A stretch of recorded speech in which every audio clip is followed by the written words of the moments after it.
भारत महान है, नहीं है मेरी नज़र में।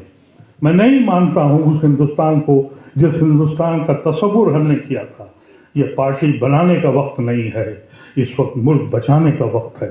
ये लड़ाई मुल्क बचाने की आ गई है। इलेक्शन जीतना जब मकसद हो जाए तो मुल्क ऐसे ही किस्तों में तबाह होता है। जहाँ ज़िंदगी ख़त्म हो रही हो वहाँ उसको रोज़ ये साबित करना पड़ता हो कि तुम देशभक्त हो या देशद्रोही हो, कलेजा फट जाता है।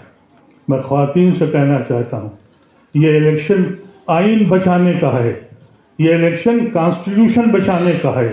इस इलेक्शन को अगर तुमने खामोशी से अख्तियार किया, अपनी आवाज़ को हर जगह ले जाओ।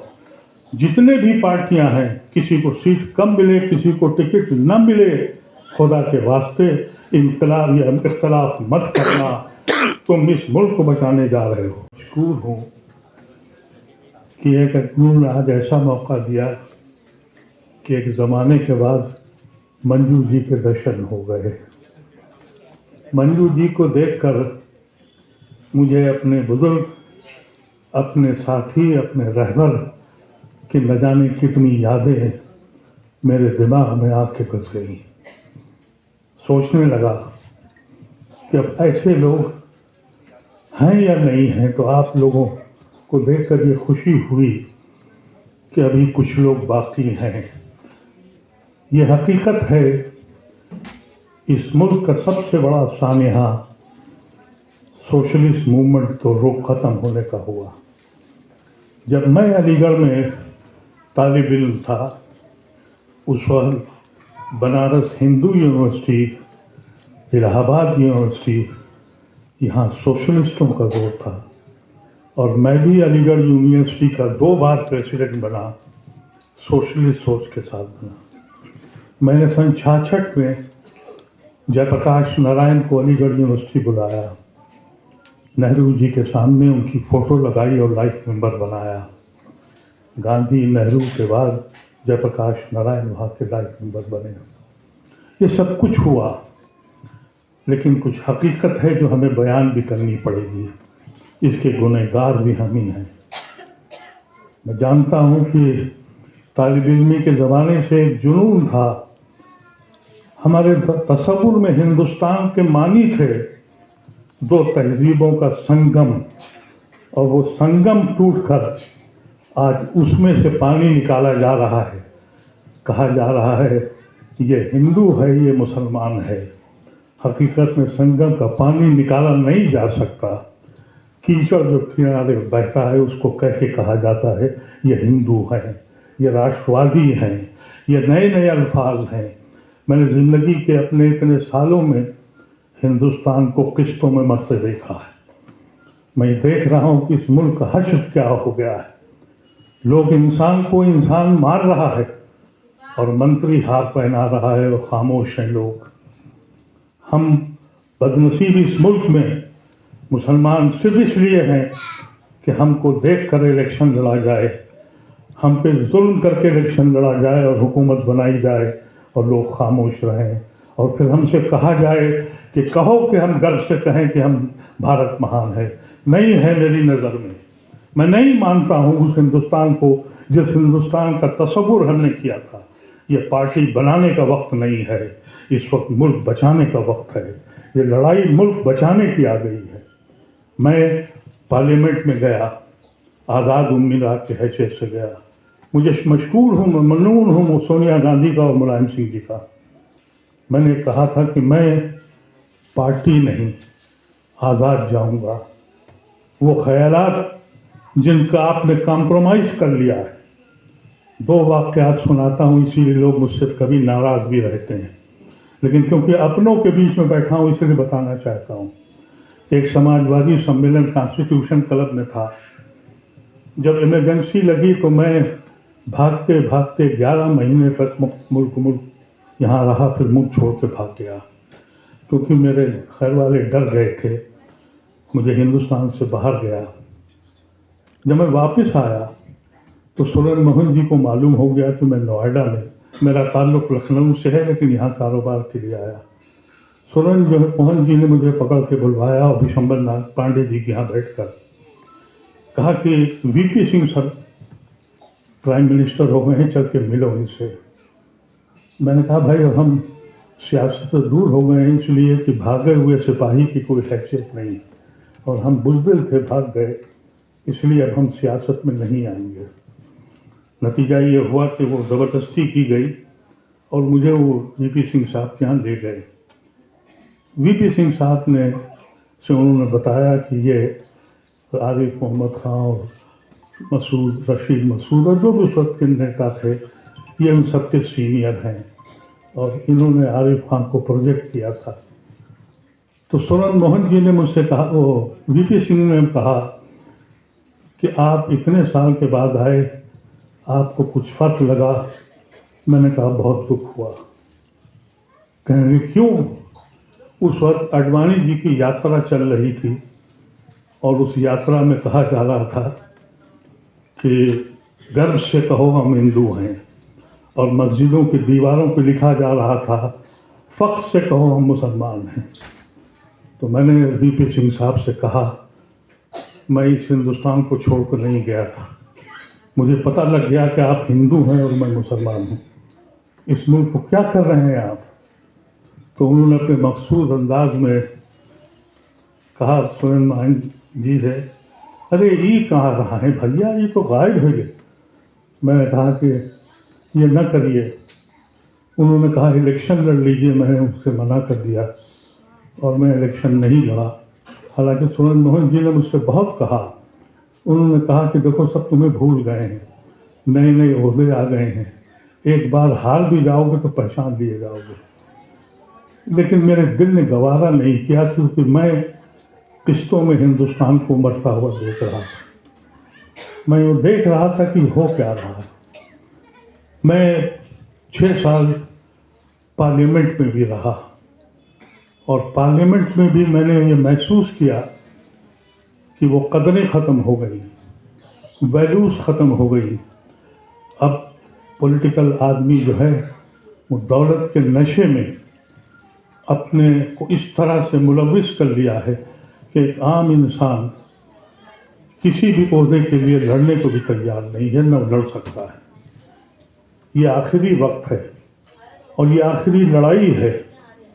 अगर इस वक्त भी पार्टियों ने ये कोशिश की कि हम इनके ऊपर चले जाएं, तो वो देशद्रोही होंगे यकीनी तौर पर। ये हमने जो गलतियां की हैं, पहली इन्फ्लुएंस जो हमसे हुई, जो हमसे गलती हुई कि हमने इनके साथ कॉम्प्रोमाइज़ किया, कांग्रेस को गिराने के लिए एक नई पार्टी बनाई।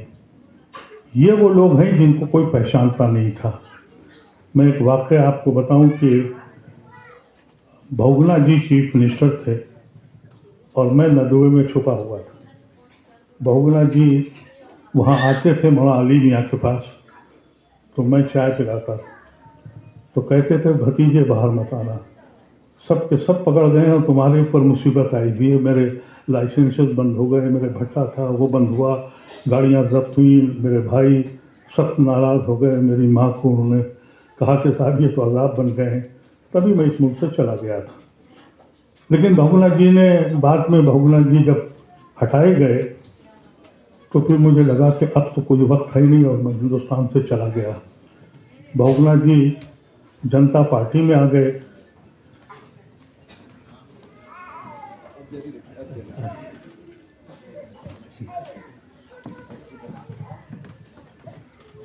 बहुगुणा जी जनता पार्टी में आ गए और मिनिस्टर बन गए।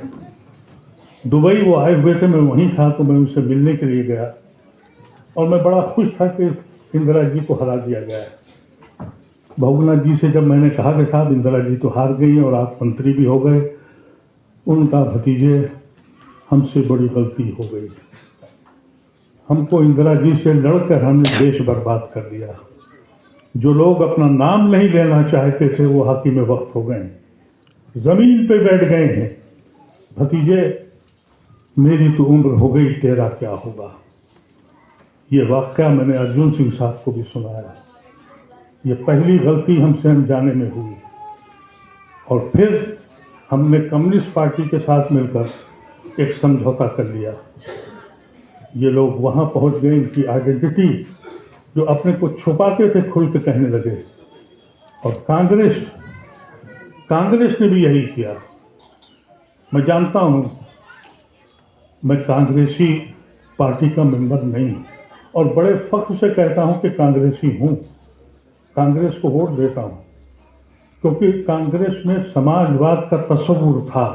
मैंने आपसे जैसे कहा कि कांग्रेस के मानी है दो तहजीबों का मिलन, कांग्रेस के मानी है हिंदुस्तान का आइडिया ऑफ हिंदुस्तान, लेकिन इनमें जुर्रत नहीं है। कांग्रेस के बैठे हैं बड़े दिग्गज नेता हमारे, बहुत हम इनसे मोहब्बत करते हैं। हिम्मत पैदा करिए, हक को हक कहना सीखिए, जालिम के हाथ पकड़िए। आपने हमारे साथ क्या किया? अगर हम लिंच होते हैं तो आप डरते हैं मुसलमान का नाम लेने के लिए, और अगर बहुत हिम्मत दिखाई तो माइनॉरिटीज के साथ कुछ हो रहा है। क्या पारसियों के साथ हो रहा है? क्या जैनियों के साथ हो रहा है? हिम्मत नहीं है आप में। मेरी बड़ी कुर्बत रही सोनिया जी से। मैं आज भी समझता हूं एक अजीम औरत है जिसने अपनी मोहब्बत के खिलाफ अपने मजहब को छोड़ा, अपने लिबास को छोड़ा, अपनी तसव्वुर को छोड़ा, हिंदुस्तान को अपनाया। उसके खादिम को हमने हवा में उड़ा दिया। कोई और औरत होती तो भाग जाती। वो सास जिसको उसने अपनी माँ की तरह पाला था, उसने उसके गर्दन में, उसके पैर में दम तोड़ा। वो हिंदुस्तान में रही। आज वो ऐसी औरत रही, हम उसको भी गाली देते रहे।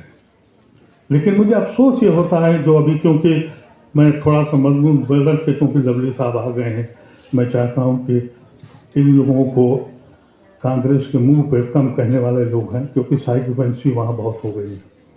इसलिए आपसे कह रहा हूँ, जब राहुल गांधी एक पहला लीडर पैदा हुआ जिसने आरएसएस से डायरेक्ट हेड ऑन लिया, मैंने एक बयान दिया और एक स्टोरी लिखी कि नेहरू के बाद एक शख्स पैदा हुआ जिसने आरएसएस से डायरेक्ट हेड ऑन लिया।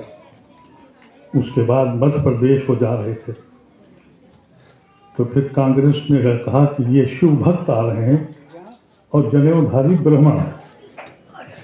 मैंने फिर एक मजमून लिखा और बयान दिया कि एक क्रिश्चियन माँ पारसी बेटे का बाप ब्राह्मण कैसे हो गया। इसको जरूरत क्या थी बताने के लिए कि तुम शिव भक्त हो या पंडित हो, तुम्हारे अंदर जवाहरलाल नेहरू का खून बह रहा है। ये कम है?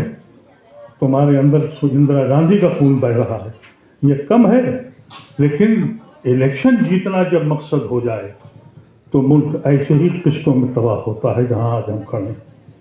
ये चंद लोग रह गए हैं जो अभी आज स्टेज पे बैठे हैं, इनकी कदर करता हूं मैं समझता हूं कि ये वो हजरात हैं जो आखिरी उम्मीद की किरण है। सरे दस्त कांग्रेस और जितनी जमातें हैं उनको चाहिए कि वो इस वक्त मुल्क को बचाएं, आइन को बचाएं। हम मुसलमानों से कहना चाहते हैं, यहाँ ख़वातीन जो बैठी हैं, कि अगर आइन नहीं बचा तो हमारा कोई ताल्लुक़ इस मुल्क से नहीं है। हमने समझौता किया था इस कानून पर। हम वो कौम हैं जिसने बंटवारा किया था अपने खून का। मेरी माँ की 3 बहनें पाकिस्तान चली गईं। मैं अपनी माँ का दर्द जानता था। जब कभी के खत आते थे तो घंटों बैठ कर रोती थी। फिर आज ये हुआ कि एक 75 साल के बाद हमसे कहा जाता है कि तुम देशभक्त हो या देशभक्त। हम रोज़ इस उम्र में आके जहाँ ज़िंदगी ख़त्म हो रही हो वहाँ उसको रोज़ ये साबित करना पड़ता हो कि तुम देशभक्त हो या देशद्रोही हो। कलेजा फट जाता है। मैं ख़वातीन से कहना चाहता हूँ, ये इलेक्शन आइन बचाने का है, ये इलेक्शन कॉन्स्टिट्यूशन बचाने का है। इस इलेक्शन को अगर तुमने खामोशी से अख्तियार किया, अपनी आवाज़ को हर जगह ले जाओ। जितने भी पार्टियां हैं किसी को सीट कम मिले, किसी को टिकट न मिले, खुदा के वास्ते इनकलाब या इख्तलाफ मत करना, तुम इस मुल्क को बचाने जा रहे हो। लोगों ने, हमारे बुजुर्गों ने जो हमको मुल्क बना के दिया था, हम उसको इस तरह से बर्बाद नहीं होने देंगे। मैं समझता हूँ कि मैंने कुछ ज़्यादा बोल दिया, माजरत चाहता हूँ, लेकिन मैं अपील करता हूँ, ये कोशिश मैंने यूपी के इलेक्शन में भी करी और मैं मिला जाके लालू प्रसाद यादव से, मैं मुलायम सिंह से मिला, मेरे अजीज दोस्त थे, मेरे जेल के साथी थे। उन्होंने मुझसे कहा, वो बीमार थे, मैंने कहा देखिए यूपी का इलेक्शन है, अखिलेश और कांग्रेस का समझौता हो जाए, वो 400 सीटें लड़ने को कह रहे हैं, भाई 40-50 कांग्रेस की भी लड़वा दो। मुलायम सिंह से मैंने कहा तो उन्होंने कहा मेरी कौन सुनता है, बहुत बीमार थे। मैं लालू प्रसाद के पास गया, मैंने लालू जी से कहा ये सब वो साथी हैं जो हमारे बीजेपी मूवमेंट में हमारे साथ थे, तालिबान थे, इज्जत करते हैं, मोहब्बत करते हैं। तो मैंने डरते हुए ये लालू जी से कहा, एक 20% हिंदू हमसे नफरत करने लगा, हम क्या करें? तो उन्होंने अपने मखसूस अंदाज में कहा, क्या कह रहे हो, 40% हिंदू तुमसे नफरत करने लगा, बगैर मिले नहीं लड़ाई होगी। लेकिन अखिलेश यादव ने नहीं सुनी और नतीजा ये हुआ। अदीब साहब एक मिनट हुआ, आप चाँदपुर से लड़े थे, मैंने आपको मना करा था बीजेपी जीत जाएगी, आप भाषण दे रहे हैं मुसलमानों की बात न करो, आप राज्यसभा में किस तरीके से